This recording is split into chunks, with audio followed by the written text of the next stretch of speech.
Halo bos, selamat pagi. Assalamualaikum warahmatullahi wabarakatuh. Selamat pagi ya teman-teman. Jadi mungkin ini video pertama kali lagi setelah sekian lama saya tidak pernah buat video ya teman-teman.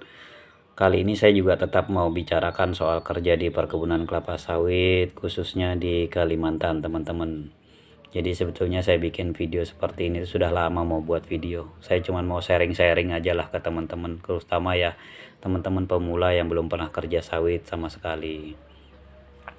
Jadi kalau teman-teman lihat di media sosial seperti Facebook itu kan banyak orang ngebully sekali ya soal kerja di perkebunan kelapa sawit. Yang posting juga banyak, yang ngebully juga nggak ada habisnya lah istilahnya seperti itu. Salah satunya misalnya orang-orang yang ngebully soal fasilitas kerja di perkebunan kelapa sawit di Kalimantan. Oh, mesnya jelek lah, oh nggak ada ininya lah, nggak ada itunya lah, seperti itu. Jadi yang mau saya sampaikan, ketika kalian ngebully kerja di kebun kelapa sawit, ya janganlah ngebully soal sawitnya itu sendiri. Jadi PT di kebun sawit itu banyak sekali teman-teman. PT-nya itu banyak dengan standar kualitas yang berbeda-beda. Ya sama sampein kerja di PT-PT tempat kalian kerja sebelum ini. Kan beda PT, beda fasilitasnya. Yang seperti itu. Sama juga kerja di sawit. Beda PT, beda fasilitasnya. Jadi ada PT yang memang fasilitasnya sangat baik, bahkan mesnya sangat kayak perumahan seperti itu. Saya pernah kerja misalnya salah satunya itu PT Surya Sawit, kemudian PT Astra Tribuana Mas di Kalimantan Selatan. Nah itu fasilitasnya sangat baik itu.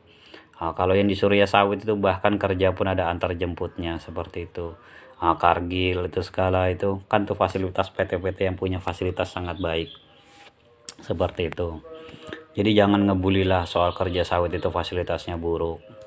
Nah, satu hal yang mau buat saya catatan dan jadi bahan renungan ke buat teman-teman semua ya.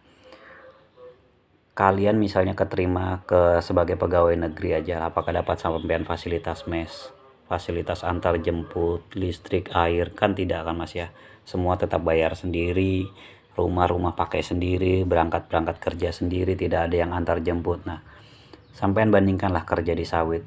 Kita kerja dengan istilahnya yang paling bawah lah istilah seperti itu, tapi kita disediakan mes tempat tinggal, listrik, air tidak usah bayar walaupun dibatasi penggunaannya. Jadi bandingkan dengan kerjaan seperti itu yang dibiayai oleh negara saja, itu kita masih biaya keluar sendiri. Kok sampean bandingkan fasilitas seburuk itu kerja di perkebunan kelapa sawit? Ya seburuk-buruknya kan gratis mas, tidak membayar. Bandingkan sampean kerja di bidang lain, sampai ngekos bayar sendiri, listrik bayar sendiri, iya kan?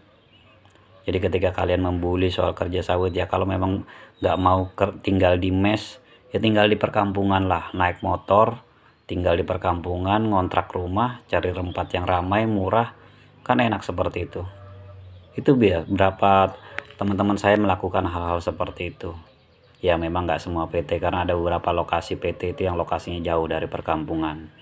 Nah, tapi kan itu salah satu alternatifnya. Jadi ketika kalian ngebully soal fasilitas mes dan lain sebagainya, jangan ngomongin soal sawit deh teman-teman. Nggak semua kebun seperti itu gitu loh. Masih banyak PT-PT yang fasilitasnya baik. Ya sampaikan aja PT-nya apa atau di daerah mana. Kan lebih adil seperti itu. Tuh, oke, itu soal fasilitas. Kemudian banyak lagi yang ngebully itu soal apa namanya teman-teman, banyak lagi yang ngebully soal ini apa namanya, oh jangan mau kerja sawit, kerjaannya soroh, kerjaannya berat dan lain sebagainya. Saya mau kasih gambaran buat teman-teman pemula yang mau kerja sawit. Sampai coba lihatlah YouTube, channel YouTube itu banyak sekali, ratusan mungkin bahkan ribuan. Mereka yang bikin vlog bagaimana cara panen, nurunkan pakai alat egrek yang sawitnya pendek sampai yang tinggi, pakai alat dodos, bahkan di situ yang pruning, yang pelepahnya mulai dari bawah sampai atas. Sampai coba hitung tuh berapa lama mereka panennya. Kan bisa dilihat dalam video itu. Yang saya mau tanyakan adalah, jika sayang kalian bilang kerja sawit itu berat, kenapa kok kita lihat di YouTube itu segitu mudahnya mereka kerja? Turunkan buah dengan skillnya, dengan alatnya yang enak. Kok mudah sekali mereka panen? Ya enggak? Coba pertanyaan ini renungkan. Kalau memang seberat itu, kenapa kok ada video-video yang memperlihatkan mudahnya kerja di sawit? Ya enggak mas? Mudah itu karena terbiasa, dan mudah itu karena mereka sudah ahli dan menggunakan alat-alat yang cukup baik.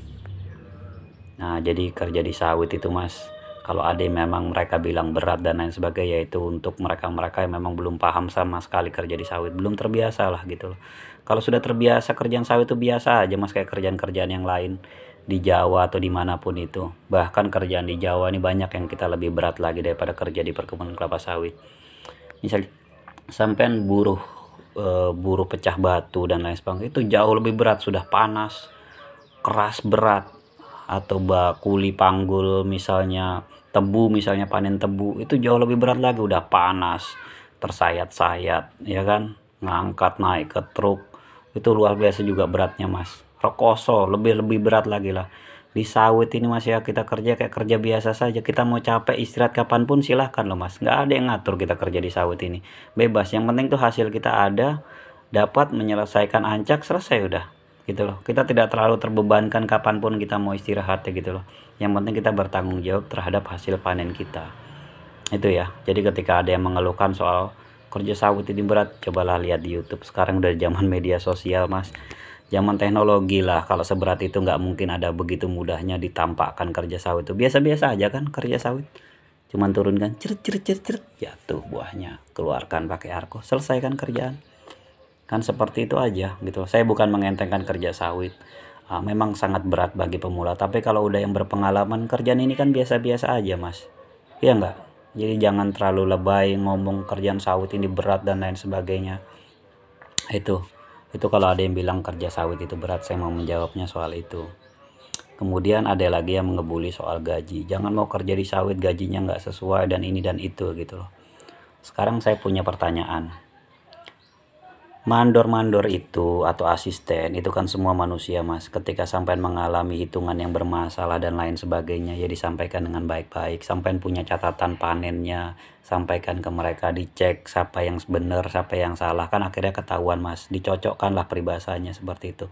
Nah kadang banyak kan di kejadian di lapangan, terutama saya pernah punya temen, ketika gajinya mereka kurang, mereka tuh protes, ngomong sana sini, oh gaji saya kurang, tapi mereka nggak berani datang ke atasan, menyampaikan, Pak kok gaji saya kurang, ini data saya, coba saya mau lihat datanya dari kebun.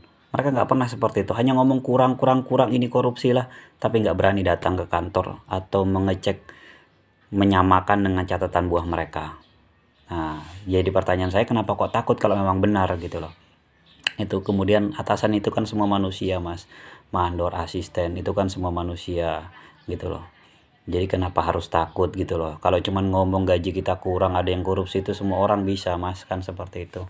Jadi buat teman-teman yang mau kerja sawit, soal gaji bermasalah dan lainnya, nggak usah takut lah. Itu biasa seperti itu, kesalahan-kesalahan kecil atau kesalahan-kesalahan itu biasa terjadi gitu loh. Dan tapi saya tidak, memang nggak menutup mata Mas ya, memang permasalahan itu ada gitu. Tapi tidak menjadikan itu seolah hal yang paling apa ya, paling mengkhawatirkan lah, enggak. Itu semua bisa diatasi kok. Soal-soal seperti itu dengan data-data kita, catatan yang baik dan benar, semua itu bisa diselesaikan. Tuh. Terus satu lagi, jika memang kerjaan sawit ini buruk Mas ya, kan banyak yang ngomong seolah-olah kerja sawit ini buruk lah. Kalau memang kerjaan sawit ini buruk, coba teman-teman ngeliat atau pantau aja lah, terutama yang dekat-dekat dari Surabaya sama Semarang. Sampai lihat habis lebaran itu banyak orang yang biasanya kan balik Mas ya. Biasanya orang tuh kalau mudik, kalau dari Kalimantan kan mudik Mas ya, mudik itu pas sebelum lebaran. Nah setelah lebaran itu orang balik ke Kalimantan.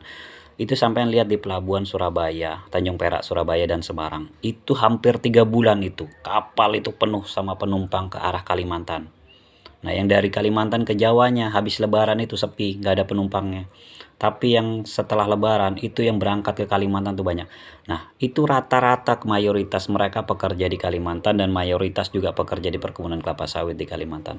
Jadi pertanyaan saya, kalau memang kerjaan itu buruk, kenapa kok mereka kembali gitu loh, ya kan? Itu 2 bulan setengah Mas, kapal hampir setiap hari ada, bahkan yang ke Kalsel tuh setiap satu hari itu sampai 2 sampai 3 kali pelayaran. Kalau memang buruk seperti itu, kenapa kok mereka berangkat lagi kerja di perkebunan kelapa sawit? Ayo renungkan itu Mas, ya kan? Kalau memang seburuk yang disampaikan mereka kerja sawit ini jelek lah, buruk lah dan sebagainya, nggak mungkin lah mereka akan balik lagi kerja di kebun kelapa sawit di Kalimantan. Nah, mungkin itu beberapa pertanyaan yang mau saya sampaikan ke teman-teman, terutama pemula. Renungkanlah itu Mas gitu loh. Jadi kerjaan sawit itu saya mau sampaikan, kerja sawit itu sama aja Mas kayak kerja yang lain-lainnya, biasa-biasa saja. Cuman untuk memulai menjadi terbiasa inilah Mas, kita butuh kesabaran gitu loh. Kalau cuman ngikutin kata temen atau kata orang, susah Mas, kita nggak akan berhasil semua itu. Oke Mas Bro, mungkin ini video pertama saya. Nanti akan saya sambung dengan video-video berikutnya yang saya mungkin akan menjawab beberapa pertanyaan dari teman-teman. Oke, wassalamualaikum.